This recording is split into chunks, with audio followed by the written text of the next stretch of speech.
kailangan mga soft na pagkain lang muna.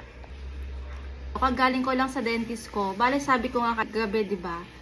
Nasakit dito sa dulo kasi yung wire, yung tutusok sa gilagid ko. Ngayon, buti na nakapunta na ako kay Doc. So, okay na siya. Dito. Kabilaan yung pinabawasan ko. Pinasagad ko na lang para sigurado talagang walang sasabit sa dulo. Bumili lang ako ngayon guys ng yan, ganito, siopaw.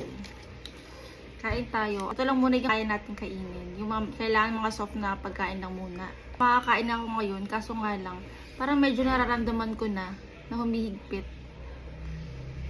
Pero pagkatapos ko kumain guys, after ko mag-toothbrush, lalagyan ko na lang uli ng Ortho Wax.